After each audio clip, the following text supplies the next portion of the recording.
Nitwa Ndikumana Jonathan abandi umwe mu bakozi ba BMBC. Rero uyu munsi twagiye gutora umushahara twakoreye ngaha mu Kiyange. Nkaba maze gukorana n'iri shirahamwe kenshi, twarakoreye ngaha mu Kiyange, aha muri Miriware nyene turafise ahandi twakoreye, twarakoreye mu Gihosha n'ahandi Gitega n'ahandi henshi tumaze gukorana kwera ndamaze igihe kirekire nkora muri shirahamwe. Rero baraduhemba neza kandi baritwararika abakozi ukuntu bakoreshwa, usanga ari ibintu biba vyatunganijwe neza ku buryo atamukozi ashobora gusanga ariko aravunagurwa n'akazi canke ariko arakoreshwa uko atarakwiye gukora. Rero tukaba dushimira abakiriya bishira ababosi baha ibikorwa iri shirahamwe, kubera iryo rica rituma natwe imiryango yacu ironka ivyo ifungura, natwe mbere tukaronka n'akazi tubandanya dukora. Rero ishirahamwe rirahaba akazi abantu batandukanye, hariho abamama ntiricagura, hariho uwari we wese agituye arondera akazi arakaronswa. Ivyo rero bituma n'abakozi baho bakura, no kuvuga umukozi ugasangaje ari umukozi mutoyi mu misi mikeyi agakura, ku buryo nimba yaje nk'ari nk'umuyede aba umufundi hanyuma agakura akaba umushefu. Rero ivyo birafasha kubera yuko twakura ubumenyi butandukanye bivanye n'ukuntu tuba twamenyerejwe n'abakozi babishira hamwe babimenyerejwe nabone, biratuma vy'ukuri umuntu atera imbere mu migambi eka mbere no mu muryango. Rero turashima cyane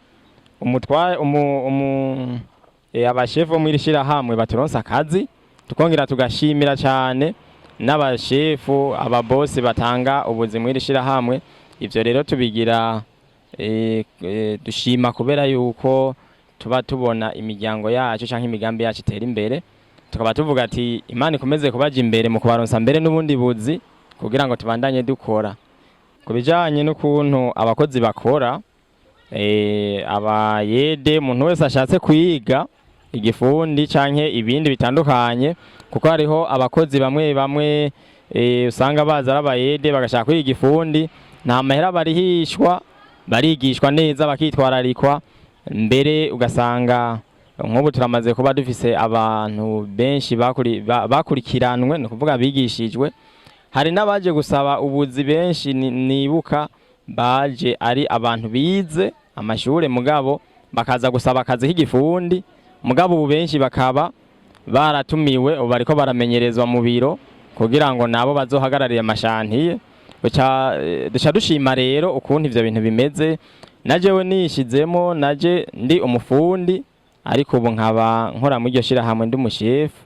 Urumva yuko iryo shirahamwe riko rirankuza, ndabishima. N'abandi rero turabatumira kugira ngo baze mw'ishirahamwe bakora akazi co kimwe natwe, ababosi nabo bagume baduha akazi. Ivyo rero bituma natwebwe nyene twitwa abashefu turafise ivyigwa twamaze turiga kugira ngo ntiduhave dusanga turiko turakoresha ibintu bitameze neza. Igihe cyose dutanguye inzu turamenyerezwa, tukigishwa ukuntu iyo nzu izokura. Mbere kwiyinga turafise ivyigwa twama turigishwa bijanye n'akazi tuba turiko turakora. Baba rero abashefu, baba abakozi bo mu biro, bose baguma biga, twese tuguma twiga. Nta ndabishoboye ariho mw'ishirahamwe, oyaye tuguma tumenyerezwa gukora akazi neza. Ivyo rero mu gihe twamenyerejwe neza bituma ibikorwa tuba turiko turarangura biba vyiza, kubera yuko biba vyitwararitswe, bigatuma inzu zikorwa neza kandi zinanyaruka, kubera ko ziba ziko zikoreshwa mu buryo bwitwararitswe kandi n'abantu babishoboye. Nico gituma rero nibaza ko ariyo mpamvu n'ubuzi baguma ishirahamwe riguma riburonka, kubera yuko babona ukuntu ibikorwa bikorwa be n'ukuntu bigenda neza atangorane zibaye, haba mu muce w'amahera, mu muce w'abakozi, hose biba bitunganije neza. Vuba rero muri iyi minsi iri imbere hariho abantu benshi twigishije akazi, hari abantu benshi twigije igifundi.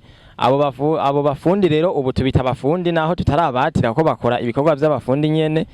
Turiteguriye kubatira kugira ngo nabo babe abafundi, turiteguriye kubatira. uca wumva ko naba abafundi bava ngaha bagiye kwiga ivyo aba bari barize amashure bakaba bariko baramenyerezwa kugira ngo nabo bahagarare amashantiye nabo ne mu minsi iri imbere bazoba bari ku mashantiye bariko barakora iki gikorwa nyene cyo kubakisha amazu. Ivyo rero bica bituma abakozi baguma bagwira kandi mu buryo bushoboka. Tukaba tuvuze tuti murakoze kuba mwaraduhaye akazi. Nkaba ngejeje aho ivyo twaganiriye n'ivyo navuze byinshi kubijanye n'ibikorwa by'irishira hamwe. Nkaba mvuze ati murakoze iyo mwubatse mwubake neza na BMBC.